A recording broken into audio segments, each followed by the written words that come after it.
Welcome back, everybody, to the Breakdown Podcast YouTube channel. My name's Corey, and with me once again to help me break down the latest episode of Superman and Lois, the season finale, it's Vic. That's me. How's it going, everybody? Before we get started, we do want to let you know we have a show we do every Tuesday at 7 p.m. Eastern. It's at twitch.tv/MillerKing_51. We're currently talking about the latest season of The Flash, and we're going to get into movies for a few weeks as well, too, after that. So come by, hang out with us, join the chat, and have some fun with us. If you can't watch the show live, the episodes are available at Apple Podcasts as well as Spotify.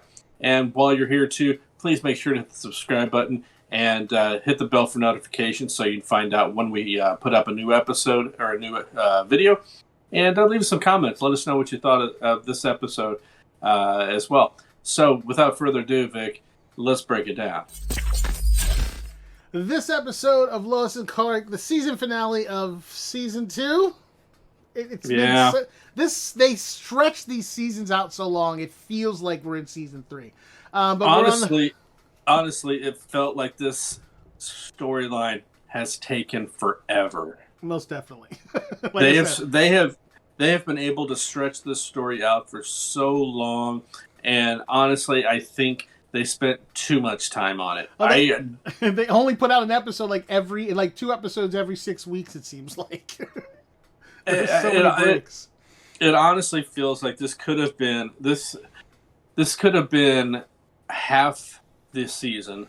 You could have made this the back half of the season and used it as a crossover episode at the end of the episode, or at the end of the season, which spawns a crossover with the Flash. But we'll get into that as well too. That's not sitting well with me, as well as a lot of other people on the internet as well. But yeah, this season I was kind of tired of it. I was kind of getting tired of it, and I don't know. It is what it is. Vic, let's get into it. So for me, yeah. Well, I'll give you my overall. I actually had a slightly different opinion of it. Slightly. But this episode starts out, Chrissy is making an urgent plea to everyone, kind of explaining what's going on with the merge of the planets now that they all, after last episode, they were told what was going on, and now Chrissy's like, everyone just, stay in your house, be with your family. Like, she obviously got the script from Lois and Lana as to what to say, and apparently she's popular enough that people are watching her on the internet tell people this, because it's not like Lois was doing it. If Lois Lane got on there and said, hey, everybody, this is what's going on, everyone would be watching. Like, Chrissy Beppo is nobody in the sphere of journalism, really. So I don't know why they chose her to do it instead of Lois. Like, it seems like Lois would have been a smarter idea. But everyone's just kind of freaking out at this point. People are randomly being transported between the worlds. They're popping in and out. They actually used the term blip at one point. So I was like, okay. But this episode gave me the feeling of what the snapping should have been. Like, the sheer, panic, people running around, flipping out, not knowing what's going on, losing people. Like, that panic that happened in Smallville is what anything like that happened should look like. So I give them props for that. But the thing is, what we saw with the snap, though, it was all centered around the superheroes. So that chaos could have been happening, but we just never saw it. There are bits and pieces, like with the end of Captain Marvel, or not Captain Marvel. Whenever they snapped. It was in WandaVision. I think you're thinking of WandaVision when she was in the hospital. No. When they took Fury. Oh, yeah. When that happened, that was in the middle of the street. There should have just been mass panic and craziness going on. Because it wasn't just them that got snapped. It would have been a bunch of people in that area. I just feel like they did a better job at making this a a catastrophe or like an apocalyptic type event, which is exactly what would have happened with them. But because they're flipping back and forth between these worlds, like people are getting lost. And as the families are kind of coming together trying to figure out what's going on, you end up having, Lois gets blipped out of existence, and apparently when that happens, we already know that what's his face, what's the husband's name? I don't remember his name. Lois Kush. Lana's Kush. husband. He refers to himself as Kush on the answering service. Cushing ends up getting, we knew he got blipped out of existence last episode, and they've been looking for him ever since. So we know that they're not just being, the Bizarro World isn't just coming to us. We're being taken to Bizarro World as well. So that kind of keeps happening. Lois ends up finding her dad in Bizarro World. And he's like, we have to figure this out. So they end up going into town, and they find Bizarro Beppo. And of course, she's like the smartest of everybody, and she has a tape recorder that she plays backwards, and it allows her to speak forward and vice versa. Until she gets popped out of existence as well. right after Sam. And the thing breaks, so that whole thing was just pointless. Right.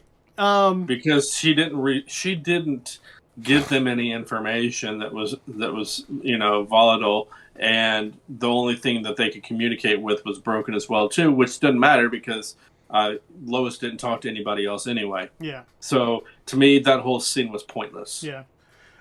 When all that had happened, also, because Talro had shown back up, and he's like, I'm here to help. What do you need me to do? Kind of situation. And as Lois gets blipped away, apparently, Bizarro Lois shows up, and they're like, "Where'd Lois go?" And they're like, "Is that our Lois?" They're like, "No, that's definitely not our Lois." Like, if she speaks one line the entire episode, and then stands in the background the rest of it. Yeah, she comes out of the house in one scene, and she's just standing on the porch, and that was it. And like, there's no explanation.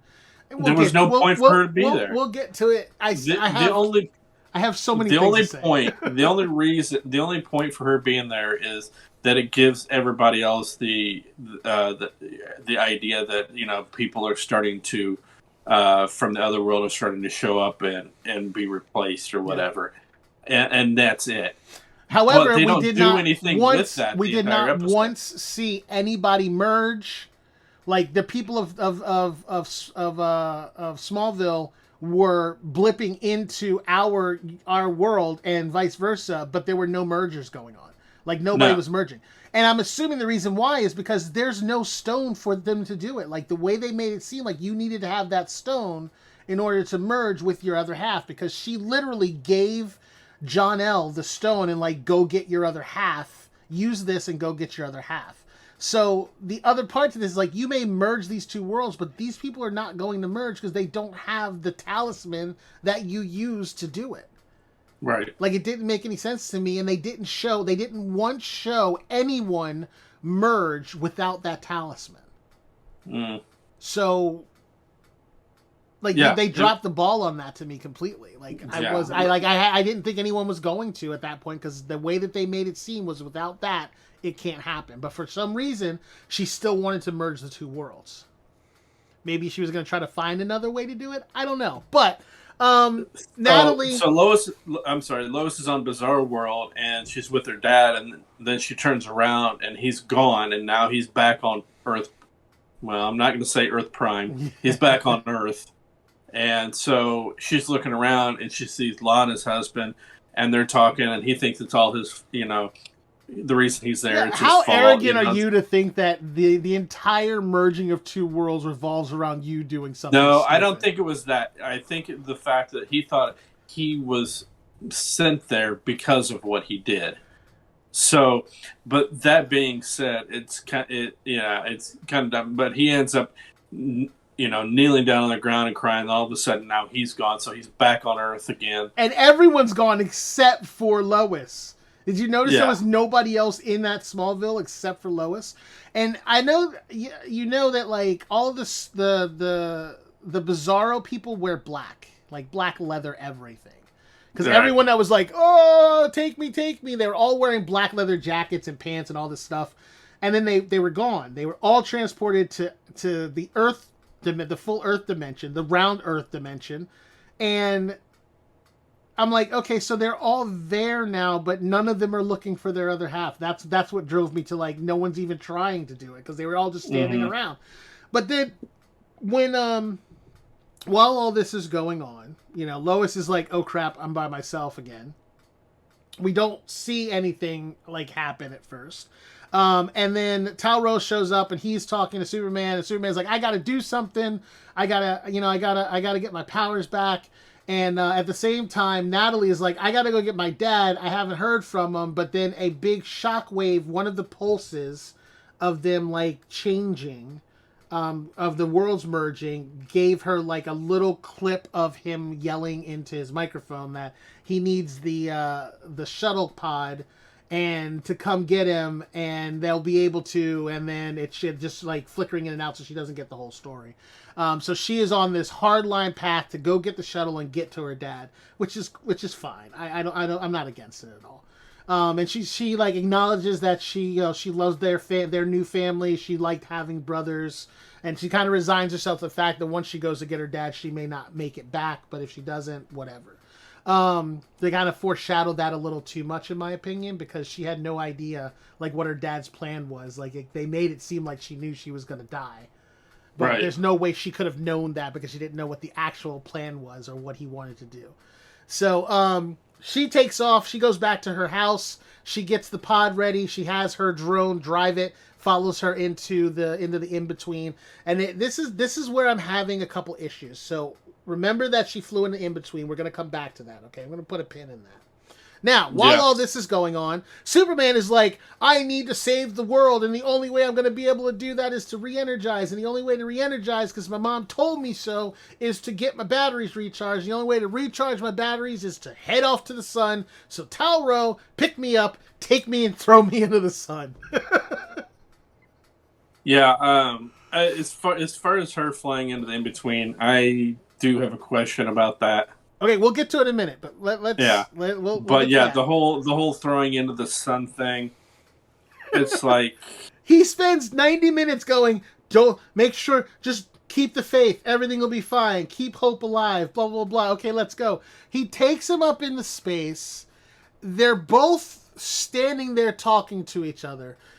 Physics be damned. We're gonna ignore general physics of existence, as in there's no air in space, so you wouldn't be able to hear each other talk. But I also do know how Superman's powers work.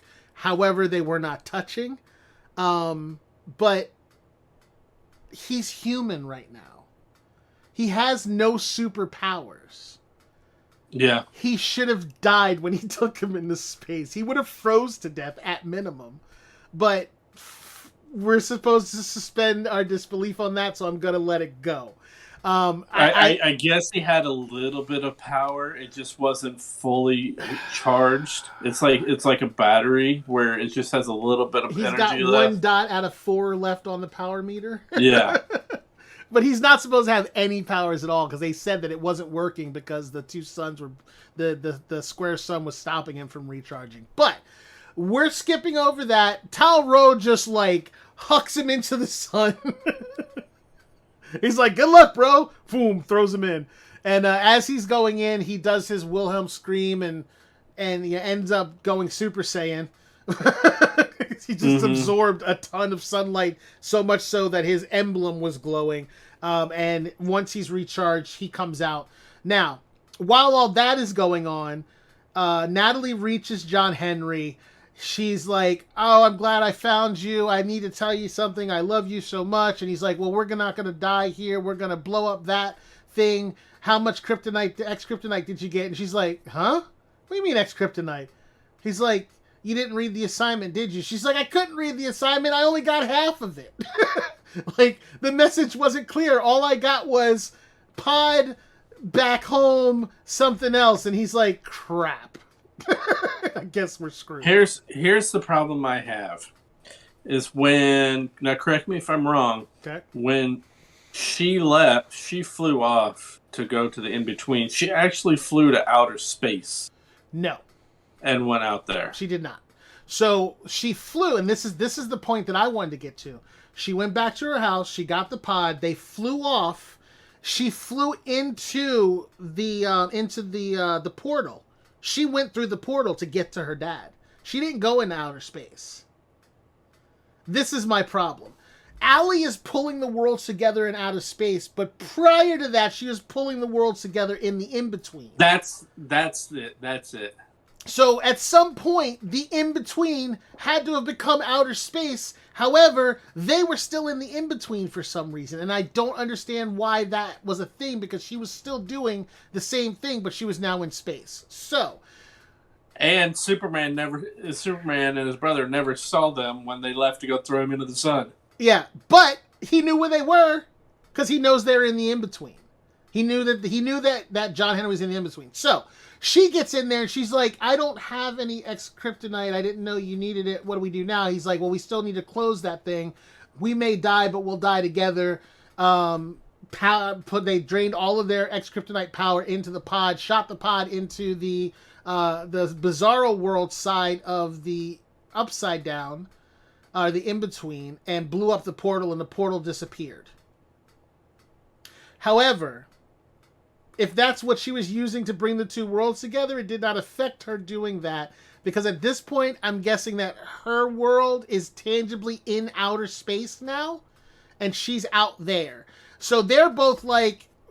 He's like, conserve your air, just, it's okay. And she's like, no, I want to tell you, you've always been my hero. I love you, blah, blah, blah. So they kind of squash that whole thing of her being, the insolent teenager. And as soon as that happened... boy howdy, here comes Superman. Because he rocketed out of the sun, apparently flew directly into the in-between, grabbed them, brought them back, dropped them off, and then rocketed straight up into space to stop Parasite. However, I did forget Tal Which, Rho, if she was up in space, makes no sense because she was supposed to be in the in-between. And yeah, exactly. Now, I did forget Tal Rho tried to stop her, and he did get a good sucker punch off on her. Like, she didn't even know it was there, and he just eye-beamed her in the forehead, which did absolutely nothing, because then she just started draining his powers. And at the point where she was able to, I don't know why. Oh, Jordan's like, he needs help, because he heard him screaming in outer space where there's no air to hear anyone. Anyway, he flies up to go help his uncle. He sucker punches her in the face and sends her flying out into space, because apparently no one else has been able to do that. But the cool part about it is Jordan has control of his powers. Like, he flew. He just flew straight up, and he came straight back down and managed to land. Kind of. I think Tal Rho actually helped him land. But he's got much more control over his powers than he has prior episodes. And he ends up getting Tal Rho back down. So now Tal Rho's back on Earth. The Henrys are back.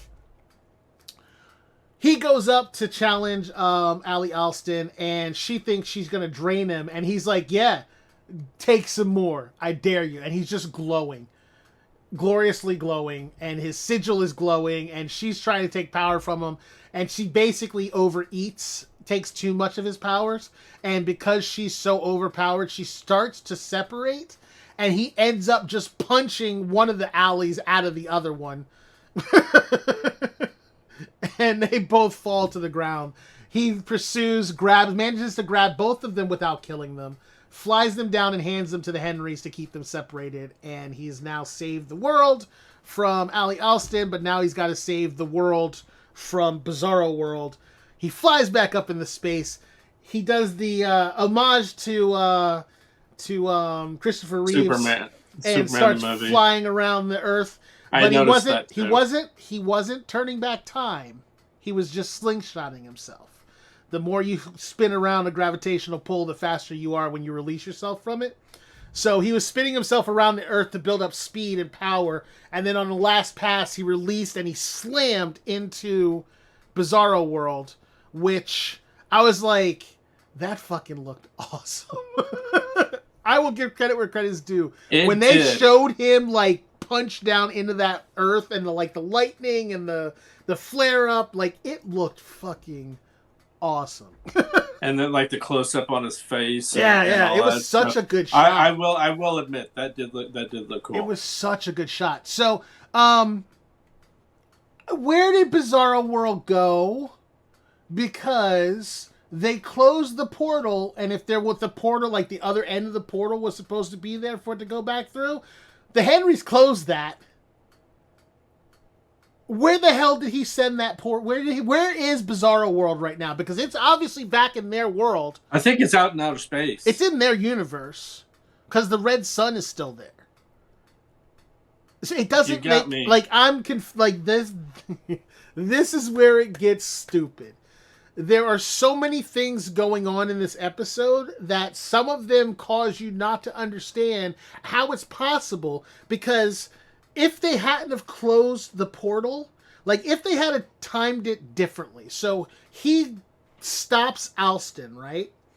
Flies around, hits the Bizarro World. The Bizarro World then makes contact with the negative world, the in-between portal, and gets sucked back into it. And then he launches the portal, the drone into the portal, and blows it up, thus closing off the portal and leaving Bizarro World in its own universe. Would have made more sense. In this case, I honestly thought he just destroyed Bizarro World.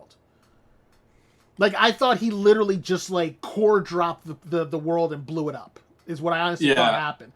And I was like, oh, damn, he went nuclear on that thing. Because all the people, like, the way it looked like all the people on Bizarro World were on Earth. Because they all teleported in. And then if he blew up the Earth while they were all still there, there's nowhere for them to go back to. Yeah, now you got a bunch of doppelgangers. Yeah, that's what I thought was going on, but apparently not. So...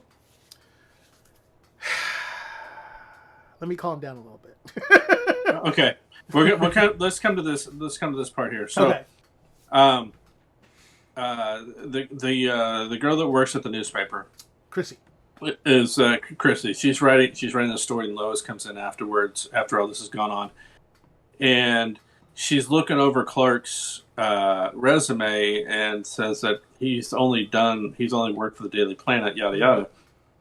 And Lois lets Chrissy in that Clark is actually Superman. I actually loved this scene. I thought it was hilarious. Cause she's just like, she's so ridiculously naive, and she's just like, oh my god, this is the biggest secret anyone's ever told me. Oh my god. I'm like, why are you so freaking out? Yes. Yeah, I have to agree. I thought it was kind of cute that she was that way. Yeah. However, you just told somebody that works for a newspaper the biggest secret in the entire world. But they fixed it, because as they're hugging it out, she's like, oh my god, does that mean I have to sign an NDA or something? She's like, just don't tell anybody else. And she's like, okay. So they kind of clipped it off. Like, I was glad they at least did that. But yeah, you just told one of the biggest mouths. The person who in 2 seasons has managed to almost get herself killed by 2 super bad guys because she can't keep her mouth shut and she can't not get involved in things. You just told her who Superman was. Yeah. The first moment she's being tortured, she's going to give it up. So, there's that. She's a reporter. She never gives up her sources. But not only that, she's not a very good reporter anyway, because she couldn't see that Clark was Superman with glasses on. Nobody could. But I digress. Yes. Not only did that happen, we had Lois's dad telling Jordan, he's like, your father is the only hero this earth has. But I forgot about that. DODC or whatever it is. Hold on. I think I remember most of it. He's like, I've been working for the DODC for the past 30 years, and I've seen lots of things all over the world, in lots of worlds. I've seen leagues of heroes, and luckily for us, Superman's the only one on our world, and thank God that he is, because he's the best of all of them, or something along that lines. It's not exact, but it was something along that lines. And I was just like, did they just do what I think they just did? Yes, they did Did they actually. really just like snip the cord that connects them to the rest of the CW like universe? Yes, because Because last week we talked about how, or I had made mention that the fact that this major thing going on with these two worlds coming together, and we're not seeing it on the being referenced on the Flash. right, We should have seen something. no red sun, no nothing. Now we know why, Yep. because we've been led to believe this entire time that they're on the same Earth. Why? Because in season one, Diggle showed up and he's told him, you guys, what you and Arrow The did rest of the Arrowverse did save the world. did to save the world, yada yada. So that's the tie-in. That's how we know that they're tied together. Not only that, these are the same characters, same Lois and Clark that we saw in that crossover. And at the in like one of the earlier episodes, there was like they were showing like montages of like their life, and one of the pictures had Kara-El in the picture, like she was on Lois's desk, like their family montage showed Kara-El on her desk, so she exists in their world. I don't remember that, but I believe you. And so now we have this line coming out, and it's like, well, wait a minute. Mm-hmm. So you mean to tell me this is another Earth? This been okay. Well, then explain to me this. Why is it that Diggle shows up at the end of this episode looking the exact same way he did on Flash last week? And you mean to tell me we've got two different Diggles on two different Earths that have the exact same haircut, that look exactly the same. They're doing the exact same jobs. Give me a break. Yeah, I'm not buying this for a minute. One of the showrunners came out after this episode and said, "Yeah, that's something we've been trying to hide this whole time because we didn't want to let this secret out because of this." It's like there is no secret. You've already told us this is the same Earth, and this isn't a secret because of one line in the episode that contradicts everything else that's happened. Well, but here's the deal with what I think they were trying to do. If you notice, after the Diggle episode, they make no reference to any of that ever again. Like they make sure, like they were very careful not to, and I never noticed it, but they didn't do anything that ever made us consider that there could be other heroes there. And if you really think about the way Superman does what he does, is he actually answers the call for the entire world. And they made sure at the beginning of this season to emphasize that he is the world's superhero.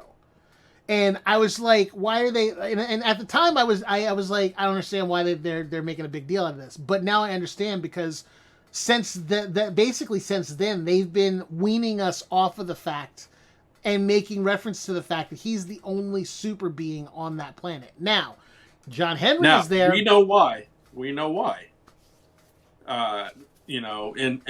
real terms, we know why, because they knew that Batwoman was getting canceled. Supergirl got canceled, so they're not going to have those two shows to fall back on. Arrow was done. Flash has got one more season after the current one that's being run, and then it's done. All that's going to be left is Stargirl. So they've got to snip the ties. But here's the problem with that: you've already established it's the same world. You can't just go. You can't just rewrite things in your current season just to reflect the fact that now they're the only ones. Well, the issue with that is we know that there are multiple worlds, and on all those multiple worlds, there are multiple versions of those heroes. So, for instance, Kara-El, who is his cousin, who in her show, this Superman was her cousin. Yes. And in crossover, they pulled him in because he's her cousin. She is part of Earth Prime, which is the Arrowverse, right? Right. And they did not discount the fact that she was part of Earth Prime and the Arrowverse. That version of her cousin is part of that world and that Arrowverse. This is a whole nother of the Earth, the New 52, it's the same Superman, but it's not the same Earth. So all they've done is they said he exists in that plane, that exists in that Earth, on that, in that realm, but this is a different realm. This is not the same one that we know from over here. Yeah. They Well, have like I not. said- They did not say that he doesn't exist in the Arrowverse. No, right no, now. no. They could bring it up very easily at any point. But I think the main thing is, I think that DC probably came to the decision that they needed to basically pinch off the TV shows from, again, because they're closing, they're shutting them all down basically. But I think that if they want to be able to create a new world around this Superman, so like they had the Arrow, right, and from Arrow came all these other shows. If they're gonna try to have this Superman, they need to have this world separated from the old CW Arrowverse in order to possibly make the Superverse. And if that's what they're planning on doing, then DC probably said no more, do not write any more crossovers into this, in Lois and Clark, because that is not what we want to happen, because we're looking at going a different direction. No, I fully agree that that's the way it went down. But the fact of the matter is, they don't care that they've already referenced everything from the CW in this show before, and so now the writing looks sloppy. It's exactly what it does. I don't think the issue is the way that I read the article, because I read the same article you read. It doesn't sound like they were responsible for it. DC said, we own this. If you want to keep using it, you need to stop crossing this over. Put an end to it now. Stop talking about it. Don't bring it up. Find a way to write it out of existence later on. Figure it out. But you're not using these. This IP is not allowed to be connected to this anymore. And then the writers were put into a corner in which they had to just figure out how to call it. And this is the way they did it. Which the other problem with it is at the end of it, you bring in Diggle, who we just saw 2 weeks ago on Flash, this exact same version that they changed so much that it was noticeable instantaneously. Yeah. Now, if they had have not used this version of Diggle in that episode, like they used the other version of Diggle in that episode, and then brought him in and he looks this different, we'd be like, oh, it really is a different universe, because that's not Diggle. It was hair different. Yeah. Because his hair in Flash was so much different than it was previously in Arrow and then in the crossover and in the cameos. So you could have had him with that haircut on Superman and Lois, but then on the Flash, have him back to the hair that we've normally or not even that. Put him in a uniform. Put him in fatigues and have him wear a hat. That's all they would have to do. Like, he's part of Argus. They could have put him in an Argus uniform with an Argus hat on that says Argus across it, right? Because he's in an Argus facility, so he shows up there, and because he doesn't want to like draw attention, he comes in with the hat on. We don't see the hair. He has the conversation with Thawne, and then he's gone. Then when we see this one, and he's got this whole new look to him, you're like, oh, that's different. That's not the same Diggle that we've been seeing. Maybe this is a new universe. It would have been much more. That would have made so much more sense. I mean, it doesn't excuse the line from season 1, but you know. But in that case, in that case, you can't really we'll get just past roll it. our eyes. Yeah, you can't get past it. You have to roll your eyes at it. But at least at that point they stopped doing it. But the other issue is they brought that exact time up in this episode, because he's like, hey, can I sit down with you? He's like, sure. And he's like, oh, you're Diggle, you're the one who brought us the sun missile. And he's like, yeah. He's like, I'm glad that didn't work. So now you just brought up that episode yeah, that you wanted us to forget. So like, if they had done it, they just needed to have done it differently. DC, I get that they the fact that they want them to not do that, but you've got to give them the DC has got to give the writers a little slack here and give them something to work with. You gave them absolutely nothing to work with in terms of trying to distance it. And it just seems contradictory in everything that we've already seen. And again, this season was already slow as it was and not as great as it could have been. And to have that put in there as well too just made it even worse season. Another thing that happened that we kind of glossed over is Tao gave the boys 2 pretty nice fucking pickup trucks that I could never afford in my lifetime. and they weren't the same truck, so he got them each their own truck. And then he's like, thanks. He's like, from Uncle Tal.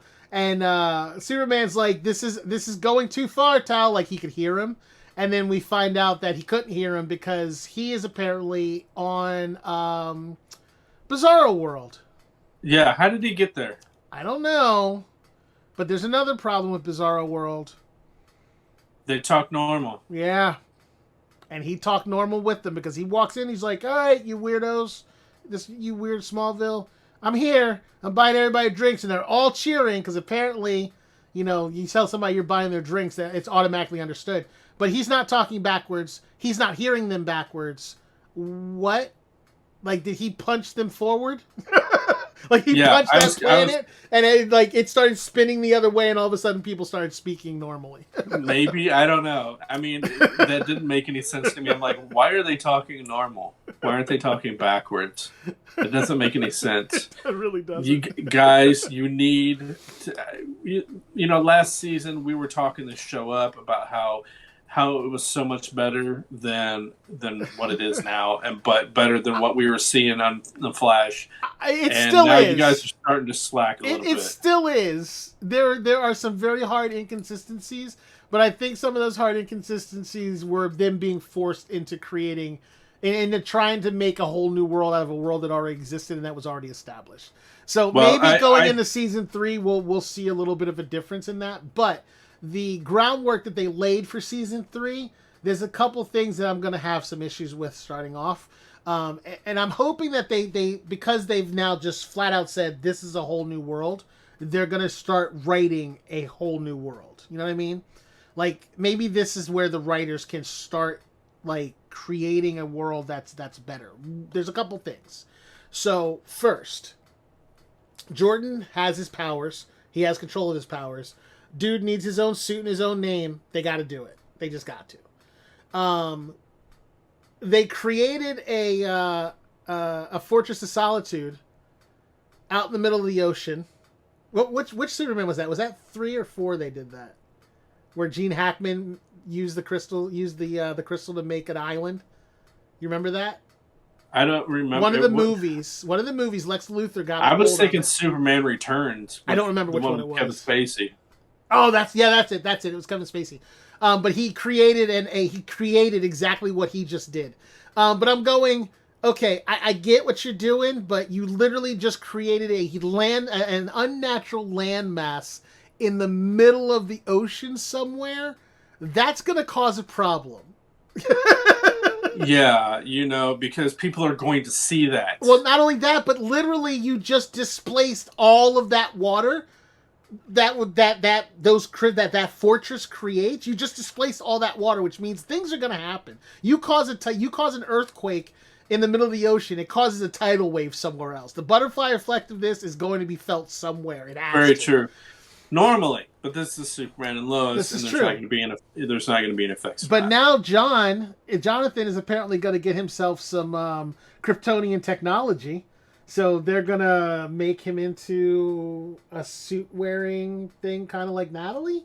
I mean, they kind of alluded to it before because they talked about Natalie making that suit for him, and then they never gave it to him. So apparently they're going to make him some sort of Kryptonian super suit, I guess. I don't know, but we'll see where that goes. But again, like you said, anybody with a boat can now go to the Fortress of Solitude. Are they going to sell tickets? Yeah, no kidding. Here's the thing. We talked about DC. We've talked about it previously. DC is going to restructure their whole DC universe with the movies and the TV shows, which is why we saw almost all the TV shows go bye-bye. That being said, if you want to do that, that's fine. And if you want to make this the center of that universe, that's fine too. You've got the opportunity to do it. I hope they do something good with it. I hope we see other superheroes, not just the kids. I want the XK super villains, XK superheroes that they're making. That's the other thing that they didn't talk about either, is the fact that there's still a couple super kids out there. The one that didn't die, right? Oh yeah. So that's still a thing that the DoD has too. John L. and Lana Rowe are still on Earth in prison in the DoD. They have Ali Alston in prison in the DoD. Like, there's still a bunch of stuff going on. And then on top of that, Diggle walks up to John Henry. He's like, hey, this guy from Inner Gang is the reason why the original John Henry from this Earth is dead. Why did that happen? I'm like, how does he know? He wasn't even there. Like, he was dead before he got to this world. Right. Like, they've already established this because he goes looking for his sister and finds out that he's dead in this world. So, like, how would he know what happened other than the fact that maybe he investigated it? But why is John Diggle going to him about it? Yeah, I mean, is he suspecting him of something? I mean, no, I think he just wants information on Inner Gang, which then tells me next season Inner Gang is going to play a big part in what's going on. The fact that they moved her sis Lana out to or Laura out to Metropolis, which is also where Diggle's living right now. So if that's the case and Inner Gang is in Metropolis, then I feel like next season is going to be kind of around Superman helping and John Henry and possibly Jordan helping, Argus in Metropolis stop Inner Gang. But Inner Gang has its own supervillains too. So, like, if he's the only superhero on the planet besides John Henry now at this point, not to mention Tal Rowe, because he's been there the whole time too, don't forget.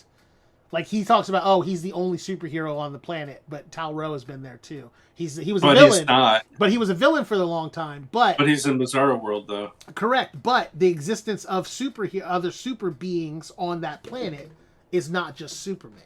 Right, and again, that's where they can start to branch out, and they can start to not create new characters, but to actually bring in other superheroes that we are familiar with, even if they're in one episode or a handful of episodes, and it's like a rotating. It doesn't even have to be every episode. Yeah. Just kind of give us that. I mean, we already this is their chance to build. We already know that there are other worlds still out there.